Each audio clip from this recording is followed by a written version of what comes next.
میرے رسول پاک علیہ وسلم نے فرمایا بندہ اللہ کے سب سے قریب اس وقت ہوتا ہے جب وہ سجدے کی حالت میں ہوتا ہے۔ کس کے قریب ہوتا ہے؟ اللہ کے سب سے قریب ہوتا ہے، وہ بڑا نیڑے ہے رب کے، بڑا قریب ہے، اس لیے کہ وہ حالت سجدہ میں، وہ جب سجدے کرتا ہے نا اس کی بارگاہ میں جب جھک جاتا ہے۔ آپ ذرا سجدے کی کیفیت دیکھیں نا، زبان بھی یہاں ہے، آنکھ بھی یہاں ہے، کان بھی، عقل بھی ساری، اس نے سارا کچھ رکھ دیا سجدے۔ آپ وہ کبھی پیچھے جائیں تو دیہاتوں میں کہا جاتا تھا ناک سے نکیریں نکالو، بہت بڑی سزا ہوتی تھی نا، ناک سے نکیریں نکالو، بڑی سزا ہوتی تھی۔ تو اس نے کہا مالک مجھے کسی نے کہا نہیں، پر دیکھنا میں نے رکھ دی ساری عقل سجدے میں، اور رکھ کے کہا کیا سبحان ربی یا اللہ، اللہ میں پست ہوں تو اعلیٰ ہے، اللہ تو میرا رب ہے اور تو سب سے اعلیٰ اتنا۔ اور فرمایا جب یہ اس کیفیت میں ہوتا ہے تو پھر یہ اپنے رب کے قریب ہوتا ہے۔ کثرت عبادت، نوافل، میرے رسول کریم علیہ السلام نے ارشاد فرمایا، حضور فرمانے لگے جس گھر میں اللہ کا ذکر ہوتا ہے وہ گھر زندوں کا ہے، اور جس گھر میں رب کریم کا ذکر نہیں ہوتا وہ گھر زندوں کا نہیں ہے۔ گھر نا ہم نا کتابوں میں پڑھتے ہیں کہ ایک بزرگ کہتے ہیں، حضرت فضیل بن عیاض کہتے ہیں کہ میں ایک گلی سے گزر رہا تھا تو گھر کے اندر کسی قاری صاحب نے قرآن کی آیت پڑھ دی، ولی من خاف مقام ربہ جنتان، میں تو میرے کانوں سے ٹکرائی تو اللہ نے میری کایا ہی پلٹ دی، میں توبہ کر گیا۔ اب گھر کے اندر سے آواز آئے تو صحیح نہ تلاوت کی، پر اندر سے آواز آتی نہیں ہے، ڈیک بجنے کی آواز آتی ہے، یا ٹی وی چلنے کی آواز آتی ہے، یا دھوم مچانے کی آواز آتی ہے۔ عبادت کا وہ جو خاص شوق تھا، وہ جو حسن تھا، وہ جو توانائی، وہ جو بات تھی۔ ایک جگہ پہ ہم بیٹھے تھے تو وہاں ایک صاحب آئے اور انہوں نے آتے ہی کہا کہ مہربانی کریں ذرا مجھے مصلی دے دیں، میرے نہ کچھ نفل رہ گئے۔ تو میں نے وضو کر لیا تو کوئی مصلی مل جائے، مصلی انہیں دے دیا گیا، وہ مصلی لے کے چلے گئے۔ تو پیچھے ایک صاحب نے تبصرہ کیا، کہنے کتنا ریاکار بندہ ہے، لوگوں کو دکھا رہا ہے کہ میں نفل پڑھتا ہوں، ہے کو بات کرنے والی۔ میں نے اسے کہا تو مہربانی کرنا اس طرح کی ریاکاری تو بھی کر، پکڑ مصلی اور جہاں تو بھی تھوڑی ریاکاری کر کے آ، اٹھ ذرا، شکر کر کو یہ ریاکار بھی ملا ہے، کوئی نفل پڑھ کے ریاکاری کر رہا ہے اللہ کا۔ میں کہتا ہوں کو پڑھے تو صحیح، نہیں یہ کوئی دور ہے نفل پڑھنے کا، اس میں تو لوگوں کا مزاج ہی نہیں، طبیعت ہی نہیں۔ میں نے کہا چل مہربانی کر یہ لے مصلی اور تو بھی جا تھوڑی سی، یا کر یا ریاکاری کرو تو صحیح نا، مزاج ہی نہیں، ذوق۔ جمعے کی نماز پڑھ کے یوں دنیا بھاگتی ہے، او ہو پتہ نہیں کون سی پیچھے آگ تھی جو بجھائی جائے گی، اور آج تک لوگ مسئلہ پوچھ رہے ہیں کہ جمعے کی بعد والی سنتیں کتنی ہوتی ہیں۔ میں نے کہا کتنے سال ہو گئے جمعہ پڑھتے، کتنے سال ہو گئے، ابھی تک سنتوں کا نہیں پتہ، ابھی تک نے علم کے پہلے کتنی رکھتے ہیں اور بعد میں کتنی رکھتے ہیں۔ فجر کی سنتیں کب پڑھنی چاہیے، سنو فجر کی سنتوں کے بارے میں۔ میرے رسول کریم سید عالم صلی اللہ تعالیٰ علیہ وسلم سے ایک صحابی نے پوچھا تھا حضور میری فجر کی سنتیں رہ گئیں یا رہ جاتی ہیں تو حکم کیا ہے، کیا انداز ہے حضور کا۔ بخاری مسلم کے لفظ سنو، حضور سید عالم صلی اللہ علیہ وسلم فرمانے لگے، اس نے کیا پوچھا تھا، حضور جواب کیا دیتے ہیں، فرمایا فجر کی سنتیں کبھی نہ چھوڑنا، فجر کی پہلی 2 سنتیں کبھی نہ چھوڑنا۔ یا رسول اللہ صلی اللہ تعالیٰ علیہ وسلم میری رہ گئی ہیں، رہ جاتی ہیں، فرمایا فجر کی 2 سنتیں نہ چھوڑنا، فرمایا فجر کی پہلی 2 سنتیں مجھے دنیا اور دنیا کے اندر جو کچھ ہے وہ سب سے زیادہ پیاری ہے۔ فجر کی 2 سنتیں دنیا اور دنیا میں جو کچھ ہے مجھے وہ سب سے زیادہ پیاری ہیں، اس لیے فجر کی سنتیں نہ چھوڑ کے۔ نبی پاک علیہ السلام نے فرمایا تمہیں پتہ چل جائے نا پہلی صف کا ثواب کتنا ہے، تم قرآن اندازی کرو۔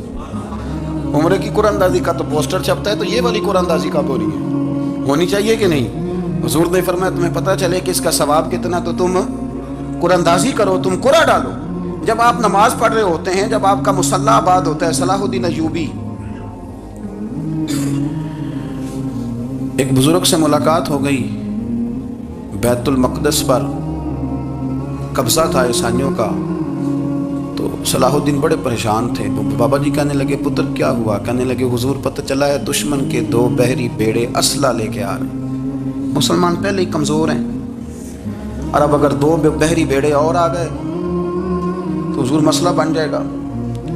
تو میں پریشان ہوں کہ کس طرح یہ کم مسئلے والی ہماری فوج ہے کیسے مقابلہ کرے گی۔ تو بابا جی کہنے لگے پتر اس طرح کرنا، آج رات تو بھی دعا کرنا اور میں بھی کروں گا، تو بھی دعا کرنا، آپ ناراض نہ ہونا، ہم تو پیروں والے ہیں، ہم تو پیروں کے نوکر غلام ہیں، ہمارا تو گزارا ہی نہیں، ہمیں تو ملتا ہے سارا کچھ وہاں سے، پر میرا سوال یہ ہے کہ تعویذ لینے جاتے ہو نفل کیوں نہیں پڑھتے؟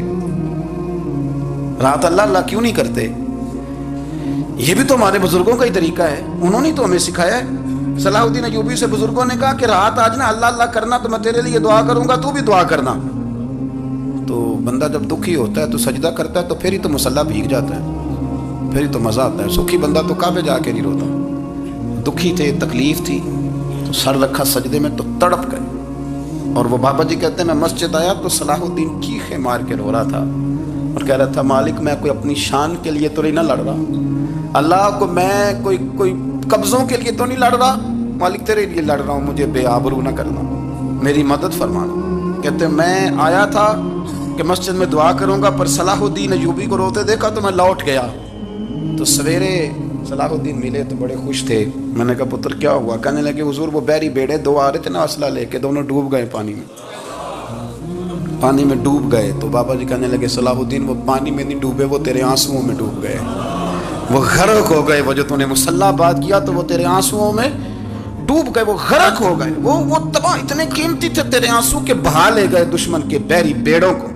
میرے بھائی ٹھیک ہو گیا جی، میرے عزیز سمجھ لیں اس بات کو ہمیشہ کے لیے اور اس پر غور کر لیں اچھے طریقے سے کہ میرے رسول کریم سید عالم صلی اللہ علیہ وسلم نے نا ہماری توجہ دلائی، حضور نے ہمیں بتلایا، ہمارا ذوق بڑھایا عبادت کی طرف۔ ایک صحابی تھے حضرت ابو فاطمہ رضی اللہ تعالیٰ عنہ، یہ ترمذی شریف کی حدیث ہے۔ نبی پاک علیہ السلام نے فرمایا ابو فاطمہ قیامت کے دن مجھ سے جلدی ملنا چاہتے ہو کہ دیر کے ساتھ؟ تو کہنے لگے حضور کون ہوگا جو دیر سے ملنا چاہے گا؟ قیامت کے دن آپ سے جلدی ملنا ہے۔ تو نبی پاک علیہ السلام نے فرمایا پھر اس طرح کرنا، دنیا میں رہ کے سجدے زیادہ کرنا، پھر سجدے زیادہ کرنا، قیامت میں ملاقات جلدی ہو جائے گی، قرب ملے گا تمہیں۔ اپنے بچوں کے اندر دیکھیں نا ہم شوق پیدا کرتے ہیں، ہمیں صحیح لفظ نہیں بولنے آتے پر ہم بچوں میں شوق پیدا کرتے ہیں کہ پتر ڈاکٹر بن جائے گا تو بڑا نفع کرے گا، تو لوگوں کی خدمت کرے گا، ملک و ملت کی خدمت کرے گا، تیرے ابا کا نام روشن ہوگا، تیرے دادا کی تعریفیں ہوں گی۔ ہم یہ ذوق پیدا کرتے ہیں، ہم اپنے نوجوانوں کے اندر یہ فکر پیدا کرتے ہیں، انہیں ہم سمجھاتے ہیں کہ میاں جب تم پڑھو گے محنت کرو گے تو فلاں آدمی کی طرح تمہارا نام ہوگا۔ یہ جتنا ذوق ہم بچوں کے اندر ان چیزوں کا پیدا کرتے ہیں، ہمیں حکم ہے کسی طرح ہم ذوق پیدا کریں کہ پتر نماز پڑھے گا تو اللہ راضی ہو جائے گا، تو سجدہ کرے گا۔ دیکھیں نا میرے رسول کریم علیہ السلام نے فرمایا 7 سال کے بچے کو مسجد لے کے جاؤ، یعنی اسے شوق دلاؤ، اس کے اندر یہ خاصیت پیدا کرو کہ اس کا دل کرے مسجد میں جانے کا، اس کے اندر یہ خصوصیات لاؤ کہ وہ ہمارے ہاں نا ہر چیز کو پروموٹ کیا جا رہا ہے، ہر چیز کو، یعنی سر سنگیت سکھانے کے لیے اکیڈمیاں بن گئی ہیں، ہر شے پروموٹ ہو رہی ہے، عبادت کا جذبہ کم ہوتا جا رہا ہے، اللہ اللہ کا ذوق ہمارے اندر نہیں رہا۔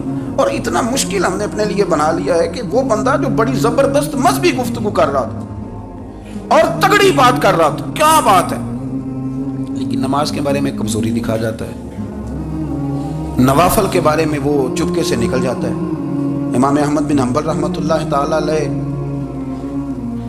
مسند امام احمد بن حنبل 14 جلدوں میں ہے مارکیٹ میں، اور مجھے تو خیر پسند ہی پڑی ہے، میں نے تو کئی دفعہ پڑھی ہے۔ اور کیا بات ہے امام احمد بن حنبل کی، کیسے تگڑے قسم کے محدث تھے اور اللہ نے کتنا انہیں اعزاز عطا فرمایا ہوا تھا۔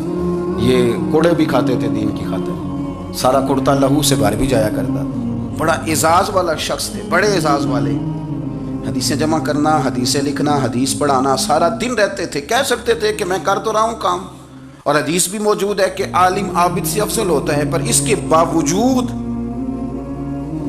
امام احمد بن حنبل رحمۃ اللہ علیہ 300 نفل فرض نمازوں کے علاوہ پڑھا کرتے تھے، 300 نوافل روز پڑھا کرتے تھے۔ ان کے بیٹے نے کہا ابا جی مکان خریدنا ہے تو جگہ کہاں کر کے لوں، بہت ساری آبادیاں، تو فرمایا پتر وہاں لینا جہاں مسجد قریب ہو۔ میرے رسول کریم سید عالم صلی اللہ علیہ وسلم اتنا پسند کرتے مسجد کو، اتنا پسند کرتے نماز کو کہ رسول کریم صلی اللہ علیہ وسلم تہجد کی نماز بھی پڑھتے، پھر حضور فجر کی نماز بھی پڑھتے، نبی پاک وتر کو الگ کر کے پڑھتے، عشاء کے ساتھ نہیں پڑھتے۔ یہ تو ہم اس لیے اجازت دی ہمارے بزرگوں نے کہ بعد میں اٹھے گا کون علیحدہ وتر پڑھنے کے لیے، عشاء کے ساتھ پڑھ لیں، وتر پڑھتے، تہجد پڑھتے، فجر پڑھتے، اشراق پڑھتے، چاشت پڑھتے، پھر مغرب کی نماز کے بعد 6 رکعت اوابین پڑھتے، پھر رات کو صلاۃ اللیل پڑھتے۔ سیدہ عائشہ صدیقہ کہتی ہیں زمانہ سو جاتا اور میرے رسول مصلی بچھا کے کھڑے ہو جاتے او یار کھیتی باڑی کر کے نہیں، محنت مزدوری کر کے نہیں. جناب عائشہ کہتی ہیں میں یہ بھی دیکھتی کہ حضور ایک آیت شروع کرتے تو ساری رات اسی کو پڑھتے،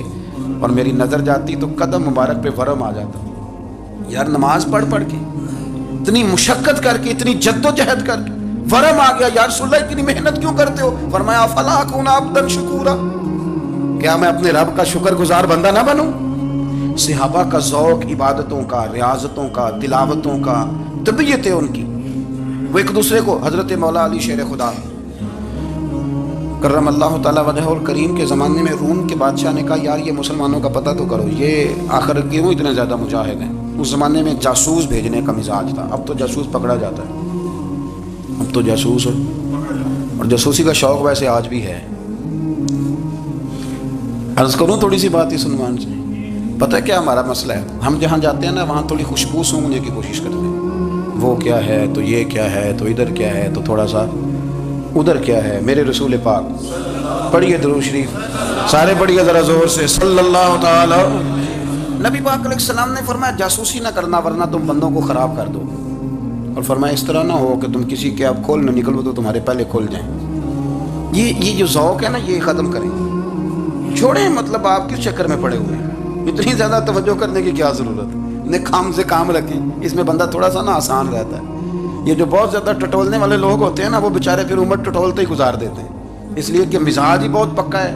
گوری کا منہ کھول کے اندر تک ہاتھ ڈالنا تو پھر کئی دفعہ سامنے سے بچھو بھی لڑ جاتا ہے، خرابی ہوتی. تو جاسوسی کی جاتی تھی. اس نے بھی جاسوس بھیجے کیونکہ قبیلوں کے لوگ تھے، کچھ مسلم کچھ کافر، پہچانے نہیں جاتے تھے لوگ. تو کچھ لوگ اس نے بھیجے، انہوں نے آ کے نا تحقیق کی، ریسرچ کری کہ آخر ماجرا کیا ہے. تو واپس جا کے انہوں نے رپورٹ دی نا روم کے بادشاہ کو. اس رپورٹ کا ایک جملہ بڑا شاندار ہے. وہ کہنے لگا بادشاہ ہمیں مسلمانوں کی کوئی سمجھ نہیں آئی،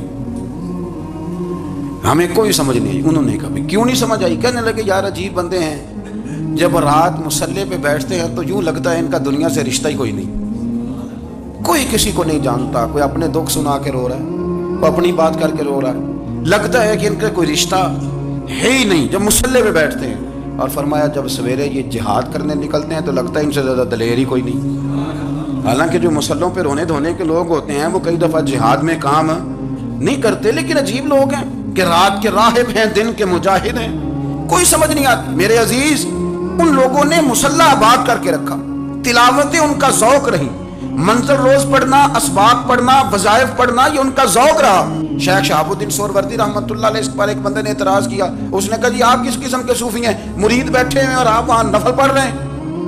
یہ بھی بڑا مسئلہ ہوتا ہے نا. جو بندہ ملنے آتا ہے وہ اپنے ٹائم کے حساب سے آتا ہے، اور اس کا یہ بھی خیال ہوتا ہے کہ پیر صاحب جو ہیں وہ چونکہ درویش ہیں تو نہ انہیں روٹی کھانی چاہیے نہ سونا چاہیے، چونکہ وہ درویش ہیں، اور ہم چونکہ درویشوں کے ماننے والے ہیں لہذا ہمارا یہ طریقہ ہونا چاہیے کہ جیسے ہم کہیں درویش ویسے ہی کر جائے.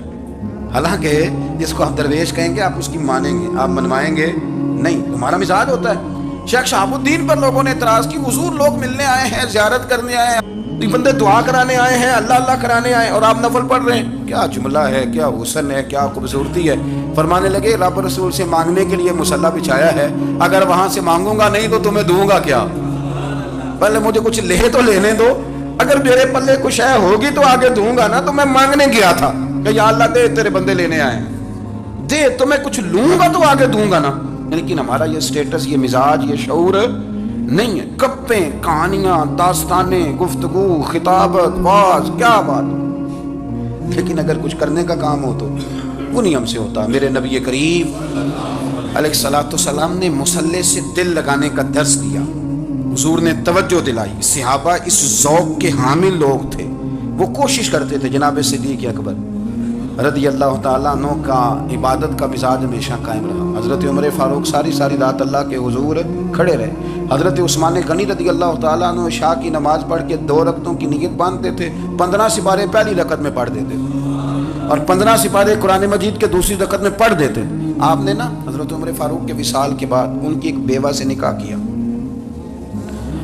حضرت عثمان غنی نے نکاح کیا. وہ خاتون آپ کے نکاح میں آئیں تو عرض کرنے لگی امیر المومنین میرے لیے اعزاز تو بہت ہے کہ میں امیر المومنین کی بیوہ تھی تو امیر المومنین کی منکوحہ ہو گئی ہوں، لیکن حضور نہ تو میں جوان ہوں کہ میرے اندر رغبت ہوتی اور نہ میں اب اس قابل ہوں کہ کوئی خدمت کر سکوں.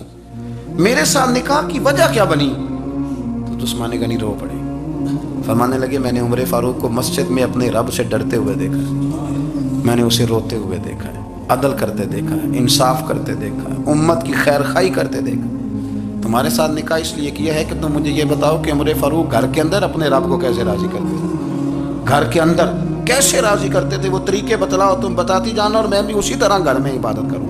اپنا ذوق، اپنی طبیعت، ہم نے نا ذوق غلط بنا لیا.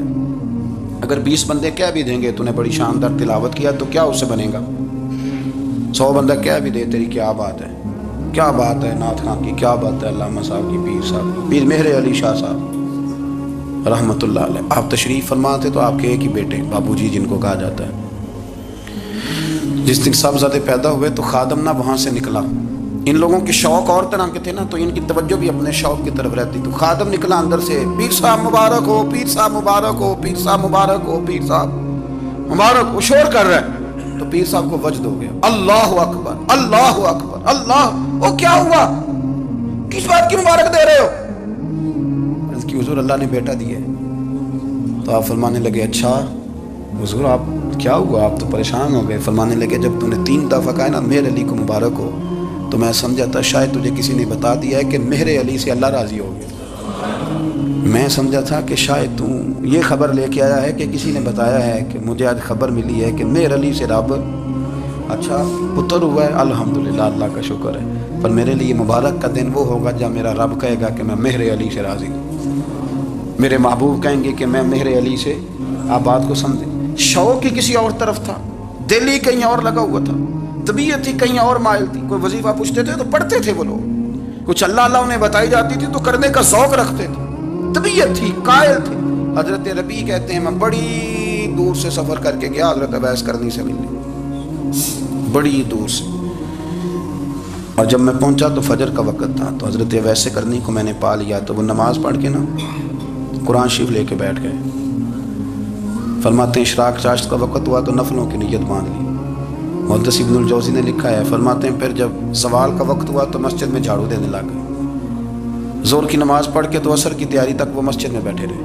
اور میرے نبی پاک علیہ السلام نے فرمایا جو نماز کے انتظار میں بیٹھا ہو وہ نماز ہی میں ہے، وہ نماز ہی میں ہے. فرمایا میری دنیا میری امت کی جو رہبانیت ہے نا وہ اتنی ہے کہ نماز کا انتظار کرے.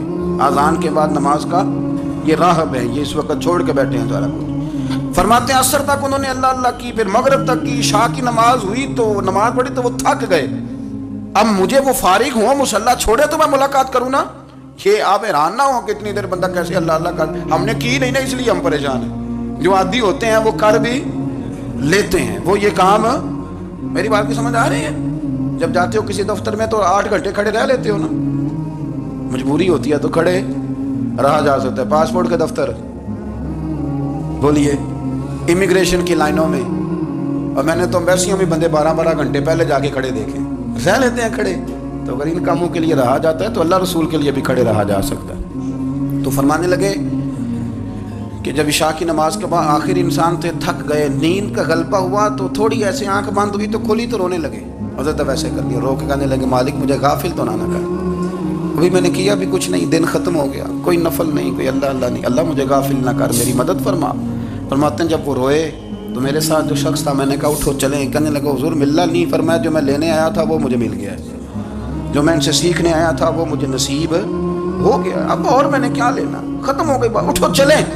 اللہ کے بندوں نے حضرت ربیعہ بن کعب اسلمی رضی اللہ تعالیٰ عنہ فرماتے ہیں، کہتے ہیں جب بنو قریظہ اور بنو نذیر یہودیوں کے ساتھ حضور علیہ السلام نے جنگ کا اعلان فرمایا تو وہ دشمن ہو گئے. ہمیں خطرہ تھا کہ وہ رات کو کہیں محبوب کو تکلیف نہ دیں، تو کچھ لوگ نا تلواریں لے کے نبی پاک کے دروازے پہ پہرے داری کرتے تھے. گن مین رکھنا حرام نہیں، اگر کسی کو واقعی خطرہ ہو تو اس کے لیے سنت بھی ہے. حضرت علی المرتضیٰ تلوار لے کے حضور کے گھر کا پہرا دیتے تھے. حضرت ربیعہ بن کعب اسلمی رضی اللہ تعالیٰ عنہ فرماتے ہیں کہ رات میری ڈیوٹی تھی کہ میں حضور کے گھر کا پہرا دوں گا. تو فرماتے ہیں میں باہر سن رہا تھا، ساری رات ہی میرے نبی پاک نے اللہ کی تسبیح پڑھی، ساری رات، کبھی تسبیح، کبھی تحلیل، کبھی تحمید، کبھی تکبیر، ساری رات. فرماتے ہیں ساری رات حضور پڑھتے رہے اور ساری رات ہی میں سنتا رہا. مجھے اونگ آ گئی، میری آنکھ لگ گئی، حضور ابھی پڑھ رہے، میں تھک کے سو گیا. اور فرماتے ہیں جب میری آنکھ دوبارہ سے کھلی تو میرے کانوں میں پھر کوئی چیز گونجی تو میں نے کان لگایا تو میرے حبیب ابھی بھی اللہ کو یاد کر رہے. ساری ساری رات حضور رب کی عبادت کرتے. اسی لیے تو کہا یا ایھا المزمل قم اللیل الا قلیلا. ابھی ساری رات تو نہ جاگا گا, تھوڑا آرام بھی کر لیے گا. میرے بھائی, اپنا مصلح, اپنی عبادات, اپنے وظائف, اللہ اللہ جو آپ نے کسی سے سیکھی ہے اس کو کبھی کمزور نہ ہونے دیں. شجرہ شریف جو کسی بزرگ سے آپ لے لیتے ہیں تو کیا رسم ہے کوئی؟ اس پہ کچھ لکھا ہوتا ہے, وہ پڑھنے کے لیے دیا جاتا ہے.